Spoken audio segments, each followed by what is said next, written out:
Uttar Pradesh PCS prelim परीक्षा 2013 यानी CSAT के इस क्रम में हम दूसरी क्लास आज शुरू कर रहे हैं अंतर्वैयक्तिक एवं संचार कौशल की।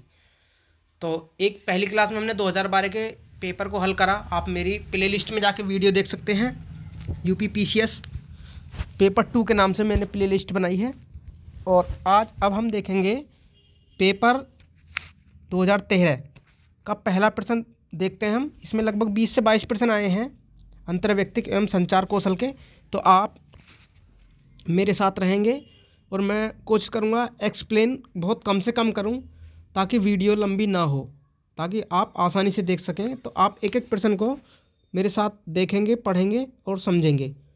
संप्रेषण के प्रक्रम में प्रथम चरण है, तो पहला चरण, इसके कुल 6 चरण होते हैं। तो इसका जो पहला चरण होता है कूट संकेतन, ये भी प्रश्न आया होगा कि इसके कुल कितने चरण होते हैं। तो आप संप्रेषण के प्रक्रम के चरण, ये आपका होमवर्क हो गया कि कितने चरण होते हैं। इसका एक ग्राफ बना लीजिए, आप देख लेना। इससे एक प्रश्न हर बार आता है, ठीक है। तो अगले प्रश्न पे हम चलेंगे। निम्नलिखित संप्रेषण के पक्षों में से बेमेल पद ज्ञात कीजिए। बेमेल का मतलब जो इनसे मतलब नहीं है संप्रेषण में। देखो पहुंच, ये भी सही है। विषय की प्राथमिकता होती है संप्रेषण में, सही है। बाधाएं, व्यवहार का अर्थ नहीं, बिहेवियर का कोई मतलब नहीं होता संप्रेषण में। जो 6 चरण होते हैं, अगर आप उन 6 चरणों का वो बना लेंगे, पूरा ग्राफ बना लेंगे, तो आपको सब समझ में आ जाएगा, ठीक है। तो इसका जो बेमेल यानी जो 3 से अलग है वो चौथा प्रश्न है, चौथा ऑप्शन है, व्यवहार का अर्थ। तीसरा प्रश्न, निम्नलिखित में से कौन एक अंतर्वैयक्तिक संबंधों के निर्माण में समस्या उत्पन्न कर सकता है। देखो ये कर सकता है शर्मीलापन, हाय शर्माऊँ, है यही शर्मीलापन तो है ही। पता चला अधिकारी आपसे कह रहा है कि लेटर नहीं भेजा, तो आप बड़े शर्मा के गाल पे हाथ रख के कह रहे हैं ना अभी तो नहीं भेजा। ऐसे थोड़ी काम चलता है इसमें। तो इसमें तो भाई आपको बिल्कुल परिपक्व, दृढ़ और बिल्कुल एकदम आई कांटेक्ट बना के चलिए, कोई नहीं। चौथा प्रश्न पढ़ते हैं हम। किसी संगठन में संप्रेषण जो प्रकारों एवं स्तरों से परे जाता है वह है। देखो ये जो है, ये जितने भी अपवार्ड कम्युनिकेशन, हॉरिजेंटल, तो जितने भी इनको आप इंग्लिश में पढ़ेंगे। डाउनवर्ड यानी ऊपर से नीचे, विकिर्ण, तो इसका ऑप्शन सी होगा। तो ये आप इंग्लिश में याद करेंगे। ये जितने भी हैं आप इन चारों के प्रकार लिख लीजिए। इन चारों में से इन चारों को आप एक्सप्लेन में देख लेना। एक्सप्लेन में हालांकि उतना अच्छा नहीं दिया होगा, लेकिन आप इन्हें गूगल से सर्च करके एक एक को देख सकते हैं। ये प्रश्न कितनी बार रिपीट हो चुका है।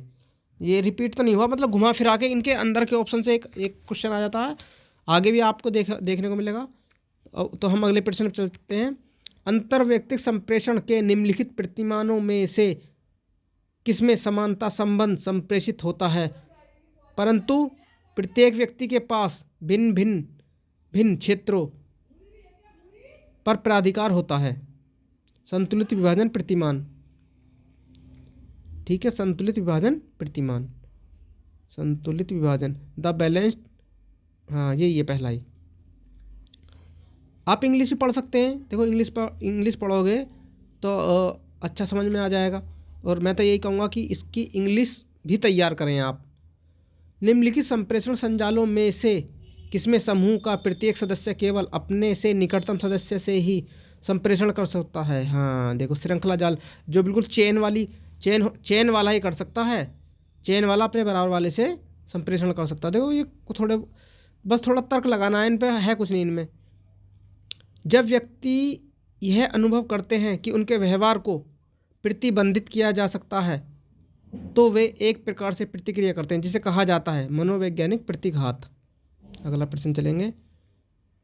वरिष्ठ कनिष्ठ में व्यक्तिक या गैर व्यक्तिक सूचना का प्रकटन कहलाता है अनौपचारिकता।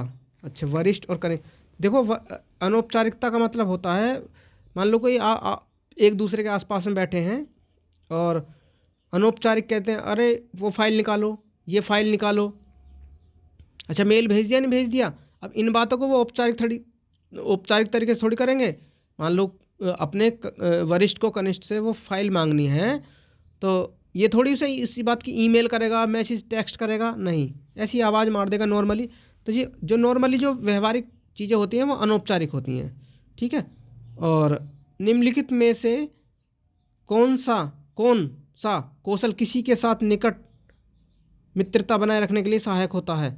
तो इसका देखो बी, स्वैच्छिक रूप से आवश्यक पड़ने पर सहायता, निर्णय क्षमता। अगला पॉइंट आगा डिसीजन मेकिंग एबिलिटी। लोग और उनकी समस्याएं विलक्षण होती हैं, लोग और उनकी समस्याएं विलक्षण होती हैं। People and their problem are unique. हाँ, इसका मतलब देखो इंग्लिश में समझ में आया, मतलब अलग अलग लोगों की अलग अलग समस्याएं होती हैं, ठीक। सक्रिय श्रवण उस व्यक्ति को जिसे सुना जा रहा है कुछ संप्रेषित कर सकता है, नहीं, गलत बात। दूसरा तो बिल्कुल गलत है, ये तो अलग दिख रहा है, यानी एक्टिव लिसनिंग उस व्यक्ति को जिसे सुना जा रहा है कुछ संप्रेषित कर नहीं कर सकता, भाई डी गलत। ए, इसका डी गलत है, नहीं डी गलत है।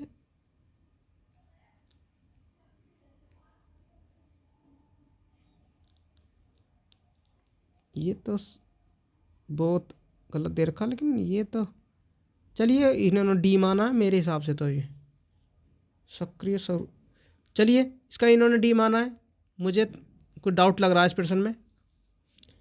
प्राप्त किए गए संदेश में कोई विचलनशीलता जिसका पूर्व कथन स्रोत पर नहीं किया जा सकता गुणारोपित की जाती है कोलाहल पर, पता नहीं, इसका नहीं, इस अगर ये अटपटे क्वेश्चन आए ना, इन्हें तो छोड़ देना ही बेहतर है। हमें ये नहीं है कि वहाँ पे सी सेट में 70 नंबर लाने हैं, इसे कर सकते हैं आप।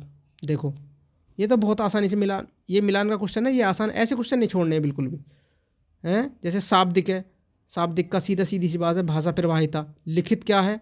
संज्ञानात्मक क्षमता, आप जब जब सोचेंगे जब भी। संकेत क्या है? सामाजिक सांस्कृतिक। दैहिक हाव भाव क्या है? अंतर्निहित, हमारे अंदर से जो होते हैं। ये तो ऐसे क्वेश्चन आराम से सोचें। क्वेश्चन नंबर 13, हमारे बहुत से निर्णय परिस्थिति और अप्रासंगिक पक्षों, उदाहरणार्थ यह सुनिश्चित ढंग जिसमें कोई मुद्दा प्रस्तुत किया जाता है से प्रभावित होते हैं। यह गोचर कहलाता है गढ़ने के रूप में। अब अगला, हाँ, ये कौन क्वेश्चन नंबर 14 आ गए हम। XYZ के प्रबंध निदेशक श्री वसु ने 5 व्यक्तियों असित, वरुण, चंद्रा, डैनी, इशिता से नई परियोजना उनकी अभिरुचि के संबंध पूछा। उन्हें उत्तर मिला, असित, हम में से किसी में रुचि नहीं है। वरुण, हम में से किसी की एक रुचि है। चंद्रा, हम में से 2 की रुचि है। डैनी, हम में से 3 की रुचि है। इशिता, हम में से 4 की रुचि है। अपने अनुभव के आधार पर श्री वसु जानते हैं कि जिनकी रुचि है केवल वे सत्य बोलते हैं, अन्य झूठ बोलते हैं। नई परियोजना में कितनों की रुचि है? बड़ा कन्फ्यूजिंग सवाल है, आप देख लीजिए, आपको समझ में आ जाएगा। देखो ये हैं निर्णय क्षमता के, ये आराम से पढ़ने के, इनमें कोई लॉजिक नहीं होता।